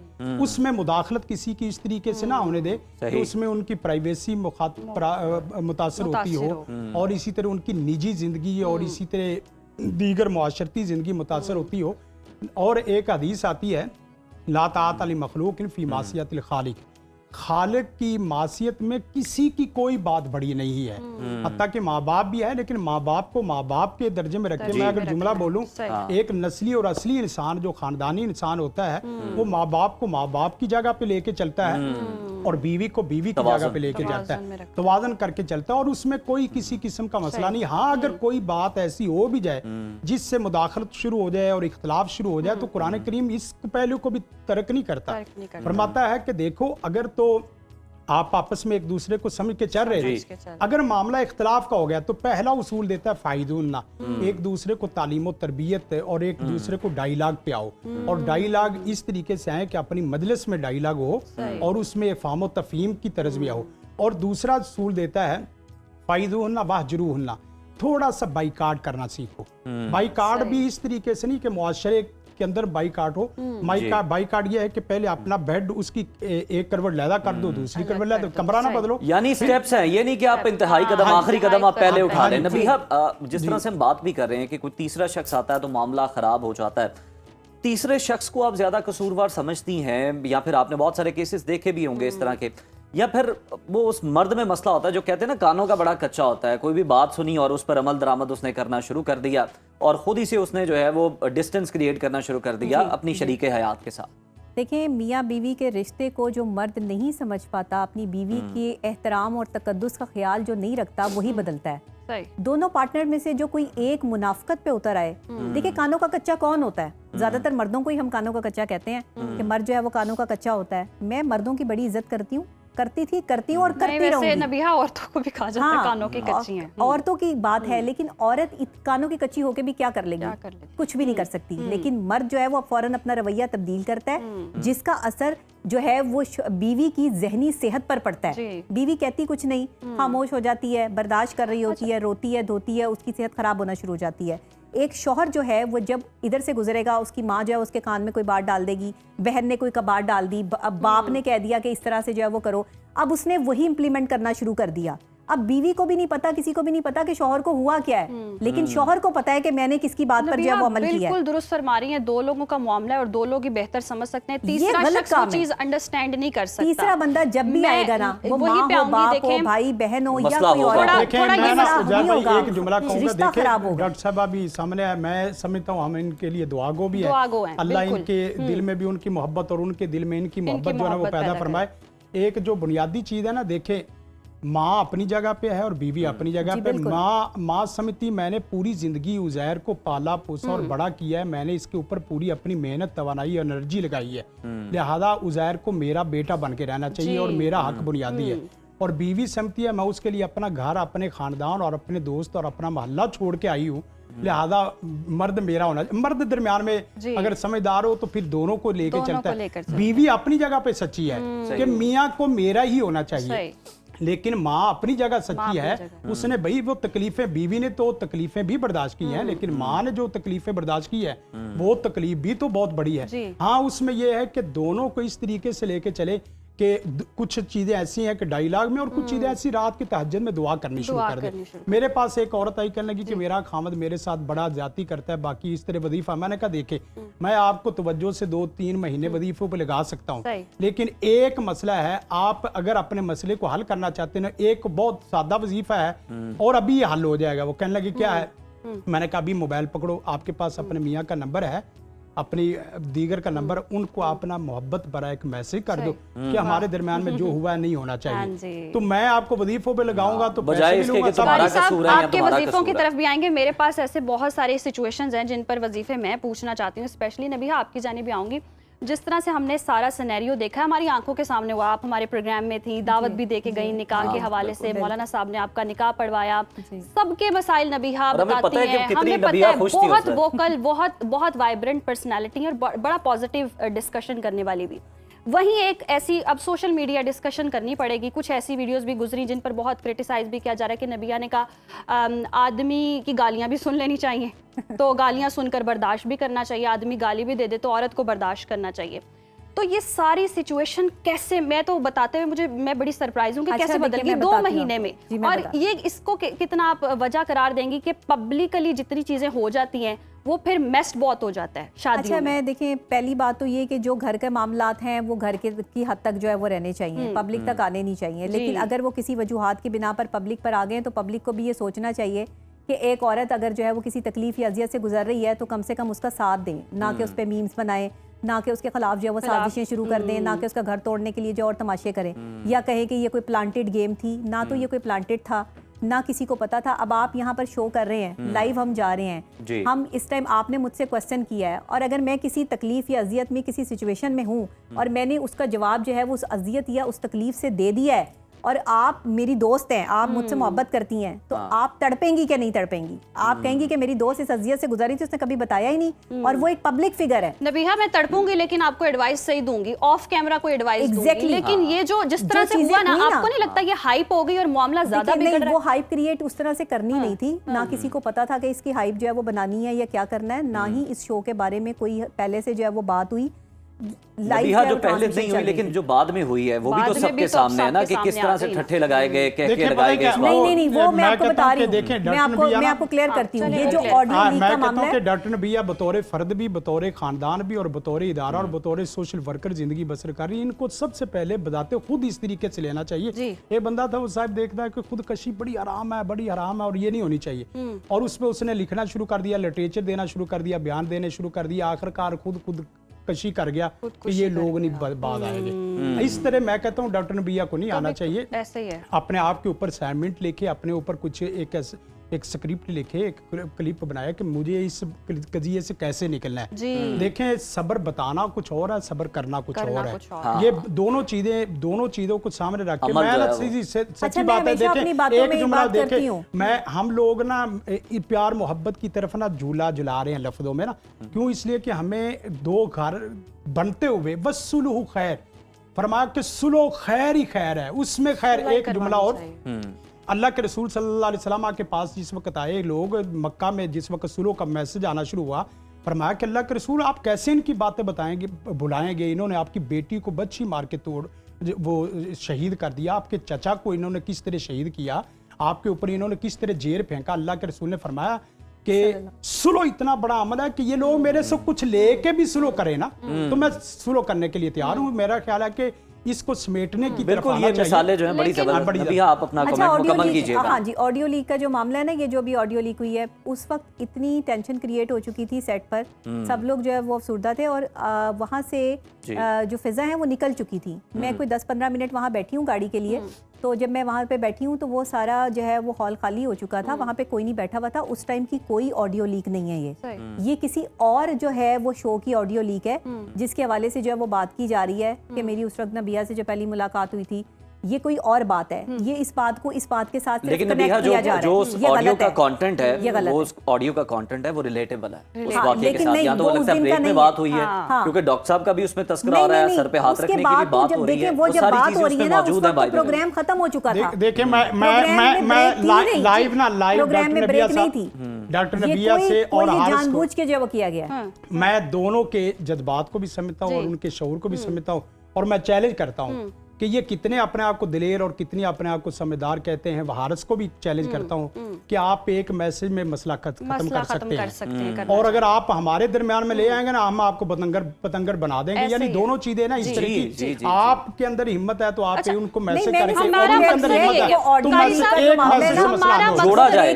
हमारा आपको आज बुलाने का मकसद यही है, हम नहीं चाहते कि कोई घर टूटे, हम किसी के रिलेशन पे कोई तमाशा नहीं करना चाहते। चैनलों पर बैठकर इस तरह तमाशा करना, ठट्ठे मारना, वावेले करना और रिलेशन किसी की बेबसी को आप तमाशा बनाकर सोशल मीडिया पे डालें, ये तकलीफ दे है। ये कौन को बर्दाश्त नहीं हुआ, ये कौन को बर्दाश्त नहीं हुआ, ये हमें नहीं बर्दाश्त हो, क्योंकि हम आपको जानते हैं, आप हमारी दोस्त हैं। हमें ये चीज बर्दाश्त नहीं हुई कि कोई आपको मतलब इस तरह तमाशा बनाया आपके रिलेशन का। आपको नहीं लगता ये नहीं होना चाहिए था? बिल्कुल नहीं होना चाहिए। मैंने बाकायदा इसकी वीडियो भी बनाई, अपने जो अकाउंट पे लगाई है कि ये मेरा पर्सनल मैटर है, इस पर बात ना की जाए। इसको हम अपने तौर पे घर में जो है वो सॉर्ट आउट कर रहे हैं, और हम इसको मसले को सॉर्ट आउट कर लेंगे इंशाल्लाह। तो बजाय कि इसका जो है वो एक तमाशा बनाया जाए, आप लोगों को चाहिए कि मुझे दुआ दें जी। ऐसे मेरे लिए आसानियां पैदा करें। भाई पता है क्या, मैं हारिस की वालिदा को भी और बाकी उनको भी मैसेज देना चाहूंगा। देखिए, सबसे प्यारी माँ वो होती है जो अपनी बेटी के लिए माँ हो, वो माँ नहीं होती, जो अपनी बहू के लिए अच्छी प्यारी माँ हो ना। तो उनको भी मैसेज है कि आप इस तरीके से अपनी बहू ना समझे, अपनी बहन बेटी समझे। और इसी तरह हारिस को भी चाहिए कि ये जो गुड़िया गुड़े का खेल नहीं है कि 2 जुमलों में जुड़ा और 2 जुमलों में टूट गया, 2 दिन इस तरह रहे और उसके बाद ये इस तरह। इस्लाम कहता है मोहसिनीना गैरा मुसाफिन, ये बहुत बड़ा किला है। हुन्ना लिबासुल्लाह कुम अंतुम लिबासुल्लाह हुन्ना। कारी साहब, हमें भी ये बात इसलिए करना पड़ रही है क्योंकि डॉक्टर नबिया ने तो चले बड़े तरीके से सलीके से एक पैगाम जो है वो उन्होंने दिया, एक बात की, लेकिन जो दूसरी तरफ से पैगाम आया, जो वीडियो आई, उसमें जिस तरह की नबिया बातें की गई हैं कि आपकी जात को लेकर के आप शक करती हैं या कोई इस तरह की, मतलब ये लगता है कि मामला बिगाड़ की तरफ ज्यादा जा रहा है। और वैसे भी ना शक होना चाहिए। जवाब मुकम्मल बीवी के लिए बनता है कि अगर वो शौहर को किसी गलत काम से मना कर रही है तो वो बीवी शक नहीं कर रही। शक वहीं होता है जहाँ कुछ ना कुछ होता है, ये जहन में रखिएगा। बीवी जो शक नहीं कर रही ना, वो मोहब्बत भी नहीं करती। नहीं, मोहब्बत जो करता है, जो आप पर तवज्जो रखता है, वो आपकी हर बात पे तवज्जो रखता है। वो शक करेगा, वो कहेगा कि भाई ये अच्छा है, ये गलत है, ये सही है, ये नहीं सही है। अगर इसको शक कहते हैं तो मुझे लगता है आपको नजर ही लग गई है, जितना आप नजरों में आ गई थी। कारी साहब कोई वजीफा बताएं। नहीं, मैं कोई शक की बंदी नहीं हूँ। मैं हमेशा औरतों को यही समझाती हूँ कि शक से जो है वो मामलात खराब होते हैं, तो शक नहीं करना। आपको जो है वो आपके पास सबूत होना चाहिए, फिर आप शक करें। तो फिर शक की तो बेस ही नहीं ना बनती है। मर्दों के पास एक ही हथियार होता है कि औरत शक करती है, इसलिए मैं ये कर रहा हूँ, औरत ये करती है। देखें, जिसको सब कुछ बैठे बिठाए मिल रहा हो ना, वो तड़पता नहीं है। बस इतनी बात याद रखिएगा। जो तड़प रहे हैं ना, कहीं ना कहीं देखें ना, मर्दों को बाहर उठना बैठना भी है, आना जाना भी है, दोस्त भी है, काम भी है, मौशरत भी है, मेरे ऊपर ये भी इल्जाम है, सारी चीजें भी देखनी है। ये भी बातें तो होती है ना, आर्गुमेंट तो आता है। देखिए उजैर भाई, एक बात है कि इनके दरमियान में ना, इनकी भी चीज सुनी, उनकी भी सुनी, इनके दरमियान में यकीन करें कि ये ना दरमियान में वो आटा गूंथते वक्त हिलती क्या, यही एतराज है। कोई बड़ा एतराज इनकी तरफ से नहीं है और उनकी तरफ से भी इतना बड़ा नहीं कोई इतना बड़ा एतराज नहीं। यानी इनका शक इनका हक है और औरतों को उसके हुकूक देने चाहिए। इस एतबार से मर्द को मर्द बनना चाहिए और उसको बर्दाश्त करना चाहिए। औरत के 2-4 जुमले सुन ले तो उसके मुताबिक अल्लाह ताला रहमत फरमा देता है। आप मुझे एक बात बताएं, कोई छोटा बच्चा हो कि जिसने हर जगह जो है वो उसके साथ जाना है, मुझे बताएं। चलिए, ये तो ऐसे, ये तो प्यार है, साथ ले जाना। बड़ी बड़ी ऑब्सेशन होती है लड़कियों को कि भाई शौहर बड़ी केयर करता है, साथ साथ ले जाता है। कोरियन ड्रामास की बड़ी है, कुछ मर्दों की गैदरिंग्स होती हैं, वहां पे तो नहीं आप लेके जा सकते, वो जा सकते हैं, वो जाते हैं। और मैंने कभी नहीं कहा कि मैंने साथ जाना है, लेकिन हाँ, किसी फंक्शन में जा रहे हो, किसी दावत में जा रहे हो तो वहां तो मैंने साथ जो मुझे लेके जाए ना, जाएं, ऐसे तो नहीं बिल्कुल, कि भाई हाँ। मुझे जो है अच्छा, वो जहाँ छोड़ के जाना जाए। चाहती होंगी वहां नहीं आपको ले जाते होंगे, तो बस ये नहीं, issues हैं। असल में ऐसा नहीं है। देखिए हम साथ काम करते थे, हमारे एक अपना प्रोफेशनल लाइफ थी, हम मर्दों में ही बैठते थे, औरतों में ही बैठते थे। जी। अचानक से जैसे शादी हुई तो चीजें जो है वो तब्दील होना शुरू हुई। वही तीसरी आवाज जो कानों में डाली जाती है कि देखिए- ब्लॉक करो, बंद करो इसका। एक कारी बात- साहब, तीसरी नहीं, आवाज बंद करने का कोई वजीफा देखिए है? तीसरी वो बात भी वो कोई एक बात तो है ना, कोई नबी ऐसा अकरम- अच्छा वजीफा बताएं कारी बताता साहब, हूं। एक तो वजीफा। नजर बद जो है वो भी हाँ। दूर हो जाए और इनके दिल जो है वो करीब आ जाए। करीब हम आ चाहते हैं कि अगली दफा इधर हारिस बैठो आपकी जगह, हाँ हम ना जी, बैठे हम ऐसा चाहते ठीक हैं, है। हम और चाहते हैं। देखिए इनके लिए पॉजिटिव पॉइंट ये है कि इनको पूरे पाकिस्तान में हारिस ने ही शादी के लिए क्यों वाह, किया ये तो है। बात है। हाँ। नहीं, तो नहीं, इसका ऐसी मतलब बात नहीं, ऐसे तो नहीं है। ऑफर तो बहुत हो सकती है। नहीं, ऐसी बात नहीं है कि पूरे पाकिस्तान में जो वो एक ही बंदे ने शादी के लिए उनको कहा। पता था कि ये चीजें मामला तो होने हैं, लेकिन ये कि मर्द भी अपनी इज्जत को दाव में लगाता है। हारिस को और इन दोनों के लिए वजीफा ये खुद भी करे, अल्लाहुम्मा अल्लिफ बैना कुलूबिना वस्लिह ज़ात बैनिना। ऐ अल्लाह हमारे दिलों में उल्फत, मोहब्बत और प्यार, शफकत पैदा कर दे, और एक साथ अल्लाहुम्मा हदीना वसद्दिदना, और इसी तरह अल्लाहुम्मा हदी कुलूबाना वसद्दिद लिसाना। या अल्लाह हमारे दिलों में जो ख्यालात आए हुए हैं इसको तू हिदायत के साथ इस्लाह फरमा दे, और हमारी ज़बानों पे जो जुमले आ रहे हैं या अल्लाह इसको भी तीर की तरह सीधा कर दे। और वस्लुल सखीमत सुदूरिना, हमारे दिल सीनों के दरमियान में और लोगों के दरमियान में कीना, बुग़्ज़, हसद, चुगली शैतान डाल रहा है, और शैतान इस इदारे को सबसे ज्यादा खुद वो तबाह करने की कोशिश करता है। बिल्कुल। तो ये खुश भी दुआ, सबसे ज्यादा होता ये है। दुआ हारिस भी पढ़ ले, ये भी पढ़ ले सुबह शाम रात, और मैं अल्लाह से दुआ करता हूँ या अल्लाह अगर ये मुखलिस हैं तो इनको पढ़ने की तौफीक भी दे, तौफीक भी और, दे। और जब ये पढ़े तो या अल्लाह इनके घरों को आपस में प्यार मोहब्बत से जोड़ भी दे। और यकीन करें यही दो घर जुड़े हुए, उससे शैतान भी खुश होगा जिस वक्त ये टूटता है घर, टूटता है, और बिल्कुल। पूरे दूसरे घराने भी खुश होंगे। लेकिन एक बात है कि जैसे इन्होंने कहा कि हम इनकी तकलीफ को समझ सकते हैं कि औरत को जिस वक्त अजियत होती है उस वक्त वो ज़हनी तौर पे, खानदानी तौर पे, मुआशरती तौर पे हर जगह बर्दाश्त कर रही होती है। जी। तो मर्द को भी तकलीफ होती है। अब देखें वो भी अगर आपके जुमलों से जैसे आपको परेशानी इस तरह हो सकता है कि वो रात को गोली खा के सो रहा हो, बात समझ, लेकिन रात हमें उन्होंने हो दूसरी सकता साइड का तो नहीं है पता ना। दोनों चीजों को सामने रख के आप देखेंगे ना, तो यकीन करें मर्द भी अपने आप को मर्द बनाने की कोशिश करे। और औरत के लिए तो सबसे बड़ी बात यह है कि वो भी अपने दायरे को देखे। वो माँ भी है, इन्होंने भी माँ बनना है, उन्होंने बेटी भी है, बहना भी है। तो इस्लाम जहलियत को खत्म करके नए मुआशरे को जो रियासत मदीना को लाता है, जहलियत वाली रिवाज, रस्म रिवाज, ये जुमले मारना, डायलॉग मौलाना साहब, एक चीज मैं कहूंगी फाइनली कि आप जो- क्या चाहती हैं, आपने बात देखिए मैं सिंपल ये कहूंगी कि जो शौहर अपनी बीवी की इज्जत करते हैं उनकी बीवियां कभी उनके खिलाफ ना जाती हैं और ना जाएंगी। जो शौहर तवाजुन करना जानते हैं, खानदानी नस्ली इज्जतदार आदमी अपनी बीवी को इज्जत देता है, रिस्पेक्ट देता है, वो दूसरी औरतों में मुलविस नहीं होता। वो दूसरी औरत की बात सुनकर जो है वो अपने घर को तबाह नहीं क्या करता। ही खूबसूरत बात थी अगर ये मामला अब दोनों तक रहता। अब पब्लिकली हो गया ना, अब वो इसलिए देखिए मैं आप ये पर भी कहूंगी कि क्वेश्चंस जो आ रहे भी हैं कि मर्द- कोई औरत इस तरह पब्लिकली बैठ के अपने मर्द के बारे में इस तरह की सवालात बात भी नहीं उठ रहे हैं, करती, सवालात सवाल उठ रहे उठते हैं। तो वो अब दोनों तरफ से ये दोनों पार्टी अगर बैठती, वो खातून एंकर मुलवस ना होती, जो थोड़ा वो वावेला या तमाशा ज्यादा उसका लग गया। अब आप अल्टीमेटली क्या चाहती हैं, नहीं, कंक्लूजन मैं क्या देखिए है मैं कि आप अपना घर मुज़ाकरात बसाना चाहती हूँ और मैं अपने बहुत घर अच्छी को जो बात है है। वो जोड़ना चाहती हूँ। बेहतरीन। मैंने इससे बड़े अच्छी प्यार बात नहीं से, है। बड़े चाह से जो है वो ये घर जोड़ा है। और दूसरी बात ये कि पता नहीं कितने लोगों को जो है वो ठुकरा के मैंने जो है वो ये रिश्ता जो है वो कबूल किया है। और लोग अक्सर उसकी और मेरी उम्र के हवाले से बात करते हैं। हमारा सिर्फ 3-4 साल का डिफरेंस है। निकाहनामा देख लीजिएगा, आपको पता चल जाएगा कि मेरी उम्र कितनी है और उनकी उम्र कितनी है। उनकी उम्र 32 साल है और मेरी उम्र 35 साल है निकाहनामे पे, जो ID कार्ड के मुताबिक जो है वो लिखी हुई है। तो ये जो बदतमीजी कर रहे हैं लोग सोशल मीडिया पे कि पता नहीं कितनी बड़ी उम्र की औरत से जो शादी कर ली थी तो शायद इसलिए बेचारा घबरा गया, ये मामला हो गया। मैं कहती हूँ कि आपको ना डूब मरना चाहिए। आप लोग जिस तरह की बातें करते हैं ना, आपको पता नहीं है किसी का, आप किसी को जानते नहीं है, आपको किसी के बारे में पता नहीं, आपको क्या पता कि हमारी मेंटल कंपैटिबिलिटी क्या है या हम जो है वो किस हवाले से साथ चल रहे हैं। ये कोई पहली अनोखी शादी है जिसमें कोई उम्र का फर्क है। वही बहुत सारी ऐसी शादियां कामयाब शादी हैं। 3-4 साल के फर्क को जो है वो एक औरत को जो है वो बुद्धि करार दे दें तो आपको शर्म आनी चाहिए जी कि ये 3 साल का फर्क कोई फर्क नहीं है। आखिर में आप ये जरा बात बताइएगा कि अगर आप मेरे बड़े मुखलिस हैं, मेरे बड़े हमदर्द हैं, मेरे दोस्त होने के दावेदार हैं आप, और मैं भी मानता हूँ, मान रखता हूँ आप मेरे दोस्त हैं, आप मेरा कोई मसला है मैं आपसे डिस्कस करूंगा, आप मुझे अलग में मशवरा देंगे या फिर आप चौक में खड़े होकर मेरे बारे में बात करेंगे? देखिए कुरान मजीद ने बड़ा उसूल दिया है उम्दा, फब आसू आकम मिनाहली या वहाकम मिनाहली। कोई बाहर का बंदा ना बुलाओ, अपने खानदान के बंदे देखो जी। और अपने खानदान के वडेरे देख के और उनको आपस में मिल बैठ के बिठाने की कोशिश करो।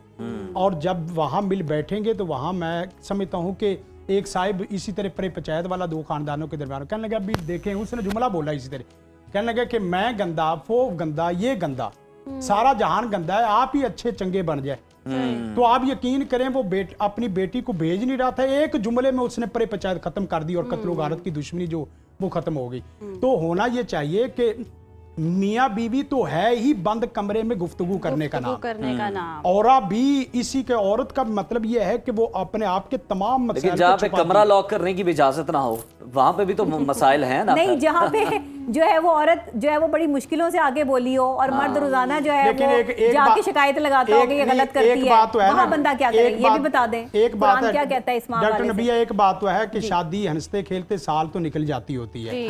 देखिए मैं बताता हूँ सच बात तो है कि उसमें फर्ज करें वालिदैन की वो उनकी लड़ाई झगड़े की फरिश्त 2 सफ़ों में क्या 2 किताबों में भी हो जी। तो इसका मतलब ये है कि वक्त की किल्लत है, ब्रेक पर जाना है, ब्रेक के बाद इसी डिस्कशन को कंटिन्यू करेंगे। नाज़रीन यहाँ वक्त है ब्रेक का, देखते रहिए सदाए रमजान। नाज़रीन एक बार फिर से आपको सदाए रमजान में वेलकम कहते हैं और जहाँ डिस्कशन का सिलसिला रुका था वहीं से शुरू करते हैं। कारी साहब, जिस तरह से बात भी हो रही थी कि घर वाले भी अक्सर जीने नहीं देते, 2 लोग अगर खुश रहना भी चाहें, मियाँ बीवी खुशी से अपने सारे मामलात हैंडल कर भी रहे होते हैं, लेकिन ये जो इंटरफेरेंस है, माँ को डील करना या बहन को डील करना या फिर अपनी कंपैरिजन में पड़ जाना भाभी के साथ, या माँ जो है वो बहू के साथ कंपैरिजन में पड़ जाए, ये कितना खतरनाक है। घर फिर कैसे बचें?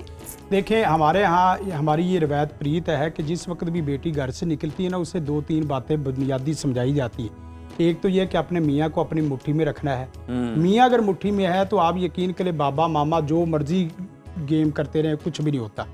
और दूसरा ये है कि आपने पहला साल थोड़ा सा बर्दाश्त करना है, क्योंकि आपकी शादी सिर्फ बेटे से बच्चे से नहीं हो रही जी, पूरी बेटे की बेटी से नहीं होती, बेटी की बेटे से नहीं होती, बल्कि बेटी की पूरे खानदान से होती है। अभी तो ये है कि नंदे जेठानियां फूफियां ममानियां और पता नहीं कदने, ये सारे रिश्तों को देखना होता है। वो कहते हैं मुझे इसने सलाम नहीं किया, तो भाई मैं सलाम करने की पाबंद भी नहीं हूँ, यानी ये खवातीन का होता है। लेकिन ये है कि आपने कदनों के रिश्तों को अगर नाम जोड़ा है, ममानिए हैं और इसी तरह हर बंदा समझता है मेरे हुकूक हैं, तो ये चीजें साथ लेके चलना पड़ता है। तो जो बुनियादी चीज है ना कि सब्र तहम्मुल वाली 1 साल बर्दाश्त कर लेना, उससे 1 साल का मतलब भला क्या होता है कि वो घर में आएंगे, आपस में अपनायत होगी, कुछ जुमले देखेंगे, मेरी गलत फहमी है, मैं समझ रहा हूँ कि ये उज़ैर गलत है, लेकिन हकीकत ये है कि उनका किसी और मजलिस में अच्छा जुमला बोला जाएगा, तो वो अच्छा जुमला सुनने के बाद वो अपनी नेगेटिव राय पॉजिटिव में बदल लेते हैं। नबीहा, अगर हम देखें ससुराल है, जॉइंट फैमिली है, तो ससुराल जो है वो खुद तो कुछ नहीं कर रहा, मतलब बीवी के लिए जो उनके बेटे की बीवी है उसके लिए, अपनी बहू के लिए तो वो कुछ भी नहीं कर रहे हैं, लेकिन बदले में वो ये तवक्को करते हैं कि बीवी जो है इसकी, हमारे बेटे की, ये हमारे लिए सब कुछ करे, हमारी खिदमत भी करे, हमारे सारे काम करे।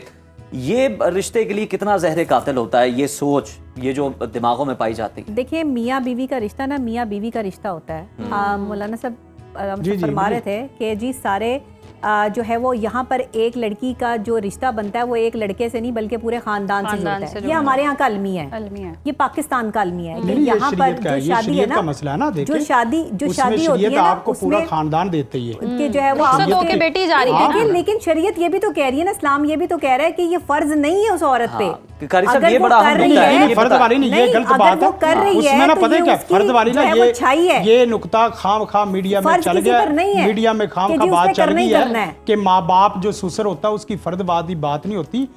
अल्लाह के रसूल, ये तो घर का फर्द है ना, मैं घर के बाहर के फर्द की हदीस सुनाता हूँ। अल्लाह के रसूल का फरमान है, वल्ला इला यौमिन वल्ला इला यौमिन वल्ला इला यौमिन, अल्लाह की कसम, मैं मोहम्मद कसम उठा के कहता हूँ, 3 दफा अल्लाह के रसूल ने कसम उठाई कि वो बंदा मोमिन नहीं है, वो बंदा मोमिन नहीं, वो बंदा मोमिन नहीं। अल्लाह के रसूल ने फरमाया, साहबा ने पूछा अल्लाह के रसूल वो कौन बदनसीब मोमिन नहीं है? आपने फरमाया वो आदमी मोमिन नहीं जिसकी हरकत सकनात से उसका पड़ोसी, अगरचे वो ईसाई क्यों ना हो, वो अमन में ना हो। तो ये तो घर का फर्द है। लेकिन मैं घर वालों को ये चाहिए ना माँ है, कीड़े ना निकाले, ऐसा खुश दिली से माँ खिदमत है। करवाएं। फर्द वाली घर वालों पे भी जब घर जिम्मेदारी वालों आई हाँ, है। घर वालों जिम्मेदारी खुश देखें, दिली से उससे मैंने- खिदमत करवाएं, कीड़े ना निकाले हर काम। मैंने देखिए, दोनों मेरी जुमला बात मैंने जुमला जी। कहा या कि तो माँ मुझे जो है बोलने दें या ना, माँ जो है ना, एक जुमला बोला माँ के लिए, मैंने पहले जुमला बोल दिया जी। लेकिन जिस वक्त दोनों आएगी तरफ ना, से एफर्ट होनी चाहिए। दोनों दोनों तरफ तरफ से से एफर्ट होनी effort चाहिए। अब जी, डॉक्टर जी, नबिया नबिया, को जरा बोलने continue का करें। मौका। जी, देखिए, नबिया। मैं साइकोलॉजिकल पॉइंट ऑफ व्यू से बात करती हूँ, इस्लामिक पॉइंट ऑफ व्यू से मैं बात नहीं करती, ठीक है। लेकिन जितना मैं इस्लाम को समझती हूँ उतना मैं ये जानती हूँ कि एक औरत अगर माँ बाप की खिदमत भी कर रही है, उसके माँ बाप को खुश भी कर रही है, तो ये उसकी तरबियत है और उसे करना चाहिए। हर औरत को आगे जाकर जो है वो अपने ससुराल वालों का ख्याल करना चाहिए। मैंने भी किया और मैं भी करती हूँ और आगे भी इंशाल्लाह करूँगी। जब मुझे जो है वो ये बात नहीं है कि अल्लाह माफ़ करे, जो है वो हमने नहीं किया तो हम दूसरों को जो है वो मशवरे कर रहे हैं, सब करते हैं। लेकिन देखें, आप काम करें और आपके काम में 4 नुक्स निकलें और उस नुक्स का जिक्र 4 बंदों में बैठकर हो और वो 4 बंदे बैठकर आप पर तवज्जो मरकूज करके आपको गलत साबित करने की कोशिश कर रहे हैं। आपकी इज्जत नफ्स कहाँ है? एक औरत जो है वो मासूम है, मजलूम है, वो कितने बंदों की जो है वो बात सुनेगी? आप तो नफ्सियात समझती हैं, जी सीधी बिल्कुल, सी ये बात है। और नफ्सियाती तौर पर ये ज़हनी तौर पर जो है वो वार होते हैं जो आपने बैठ के डिस्कशन करने की कोशिश की कि ये इस तरह से ये मामला हो रहा है और जिस तरह से सबकी तरबियत, पूरे मुआशरे की तरबियत आपने की है, लड़कियों की तरबियत की है, ब्याह के जाएं, ऐसे करें, सास हो तो ये करें, तो कैसे हैंडल किया फिर आपने? कोशिश की हैंडल? देखें, अगर मैं लोगों को समझाती हूँ कि कोशिश करें और बात करें और टेबल टॉक पर बात आए, तो जाहिर है मैंने भी कोशिश की होगी, बात को भी समझाने की कोशिश की, बारहा समझाने की कोशिश की, चीज़ों को जो है वो मिसालें देकर भी जो है वो बताने की कोशिश की गई। लेकिन अगर कोई मानने के लिए तैयार ना हो और बज़िद हो, अपनी जिद पर अड़ा रहे, तो आप उस शख्स का कुछ नहीं कर सकते। मौला अली अलैहिस्सलाम फरमाते कि जिसको अपने अंदर कोई खामी नजर ही नहीं ना आती, आप उस शख्स को बेहतर ही नहीं कर सकते। जो शख्स ये कहे कि मैं परफेक्ट हूँ और बाकी सारे गलत हैं, आप उस शख्स को कैसे बेहतर कर लेंगे? मुझे बताइए। ये भी हो सकता है कि किसी से वास्ता पड़ा, वो बताते खुद मैं जनरल डिस्कशन कर रही हूँ सर, मैं अपनी डिस्कशन नहीं कर रही, मैं अपनी बात नहीं कर रही। देखिए, मैं जनरल डिस्कशन कर रही हूँ कि वो बंदा कि जिसे अपने अंदर मसला ही नजर नहीं आ रहा, उसको आप किस तरह सही करने की कोशिश करेंगे? देखिए, मैं भी जनरल बात कर रहा हूँ। मसलन मुझे लगता है ना कि मुझे तकलीफ हो रही है, तो हो सकता है कि दूसरा आदमी नफ्सियाती मरीज हो, मैं नफ्सियाती मरीज तो नहीं है ना, तो मेरी सेहत मरीज के ऊपर पड़नी चाहिए, ना कि मरीज की मर्द मेरे ऊपर पड़नी चाहिए। देखिए, मर्ज अगर बढ़ जाए ना तो मसलन फर्क है, तकलीफ का बाइस बन जाता है। कोई मरीज है, मर्ज की अगर जो है वो तशखीस पहले ही कर ली जाए, मैं हमेशा कहती हूँ ज़हनी अमराज हर घर में मौजूद हैं। ज़हनी तौर पे नार्सिसिस्ट लोग ऐसे होते हैं कि ये लोग तो दुनिया के सामने आइडिया बहुत नहीं हुआ अच्छे था, होते जिस हैं, तरह से आपने पहले लेकिन भी अपनों के हमारे लिए साथ जो ये वो बड़े इंटरव्यू आपने खतरनाक किया, होते आपने हैं। बताया था कि नार्सिसिस्ट आदमी जो है वो आप किसी और तरह जानती बिहेव थी, करता है। आप उन्हें जानती थी, तो नहीं, मैं पहले उनको नहीं आइडिया कह रही, उनकी बात नहीं है, मैं अपनी पर्सनल डिस्कशन नहीं कर रही, मैं तो सिर्फ जो है वो जनरल देखिए, डिस्कशन दो कर रही चीजें हूँ। हैं, दो चीजें ये मेरी बात है, शादी इसको से मिक्स ना पहले करें, मेरी बात को इसमें मिक्स ना करें। शादी से पहले ना 2 चीजें हम सबको बताते हैं, एक है इस्तिशारा और एक है इस्तिखारा।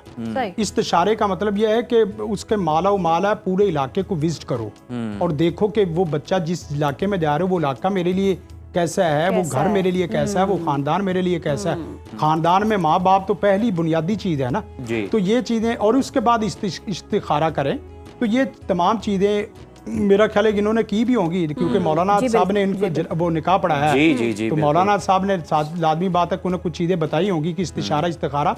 तो असल ये है कि ओवरऑल जितना भी घर हो, आप यकीन करें, बाद बेटियां और बाद बेटे ऐसे हैं कि वो ना सिर्फ अपने माँ बाप, अपने बहन भाइयों, पूरे मुआशरे के कर्ब से गुजरते हैं और पूरे मुआशरे के कर्ब से गुजरने के बाद वो ऐसा परिवार और ऐसा घर बना लेते हैं कि जो घर मिसाली घर बन जाता है। जिस तरह से हम अच्छा, देखें, देखिए, रमजान मिसाली का घर वही महीना होता है जिसमें शौहर बीवी की इज्जत करता है, बीवी शौहर की इज्जत करती है। ऐसे और ही इनके इज्जत दरमियान करनी में मेरा तो ख्याल है इज्जत नबिया, करनी असल भी मर्द है वो कि- है जो ना सिर्फ बीवी की इज्जत करे बल्कि करवाए भी। करवाए भी। और करवानी भी चाहिए। देखिए, आप ये तो समझा रहे हैं कि माँ बाप की इज्जत करवाओ, बहन की इज्जत करवाओ, भाई की इज्जत इफ्तार करवाओ। का वक्त करीब आ कभी कोई चुका है ये और कहता है शौहर की बीवी की भी इज्जत करवा लो। इफ्तार का वक्त करीब आ चुका है और बीवी के लिए तो सबसे बड़ी बात है कि जो बंदा बीवी के लिए अच्छा नहीं है, वो किसी के लिए अच्छा नहीं है। बिल्कुल फैमिली से जज किया जाता है। कारी साहब, ये सारी जगह, बिल्कुल ये सारी बातें अपनी जगह पर मौजूद हैं। रमजानुल मुबारक का बाबरकत महीना है और इफ्तार का वक्त भी करीब है। हम नाजरीन से इजाजत लेते हैं और जाते जाते आपसे गुजारिश करेंगे कि और भी जिन लोगों के ये मसाइल चल रहे हैं, दिलों में नफरतें हैं, को दुआ फरमाएं कि अल्लाह ताला उनके दिलों को जोड़े और ये जो घर इतनी मेहनत से जुड़े हैं ये टूटे ना। हमारा मकसद भी है, रमजान का ये तकद्दुस है, सुलह सफाई से काम होना चाहिए। हाँ, ये उसी वक्त है जिस वक्त माहौल इस्लामी और मुआशरा और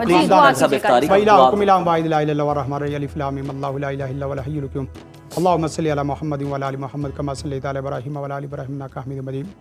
अल्लाहुम्मा बारिक अला मुहम्मद व अला आलि मुहम्मद कमा बारकता अला इब्राहीम व अला आलि इब्राहीम इन्नका हमीदुम मजीद। रब्बना आतिना फिद दुनिया हसनतन व फिल आखिरति हसनतन व क़िना अज़ाबन्नार रब्बिरहमुहुमा कमा रब्बयानी सगीरा।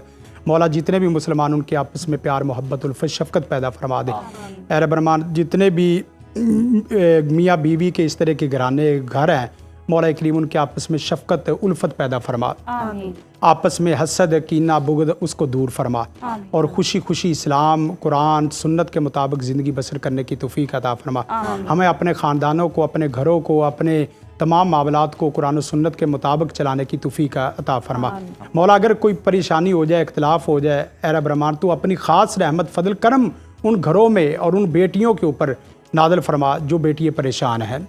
रब रहमान मुल्क पाकिस्तान और उनके इदारों पे सलामती अता फरमा, मुल्क पाकिस्तान की हिफाजत फरमा। खास तौर पर नबिया और हारिस के लिए हम दुआ गो अल्लाह मुअल्लिफ़ बैन क़ुलूबिहिम व अस्लिह ज़ाता बैनिहिम, या अल्लाह इनके दिलों को आपस में प्यार मोहब्बत के साथ मिला दे और इनके जितने भी बिज़ाहिर इख्तलाफ जो वक्ती तौर पे जो खड़े हुए हैं, मौला करीम इसको हमेशा के लिए ख़त्म फरमा दे और आपस में जिस तरह इन्होंने खुशी खुशी आपस में ये शादी वाला मामला किया है, इसी तरह खुशी खुशी इनके घर को तादम हयात शादबाद फरमा दे और जो बुरी नज़रें बुरे चीज़ें उठ रही हैं, मैसेजेस उठ रहे हैं, मौला उनकी भी इस्लाह फरमा और हम सब को कुरान और सुन्नत के मुताबिक ज़िंदा रहने की और अपने आप को चलाने की तौफ़ीक़ अता फरमा।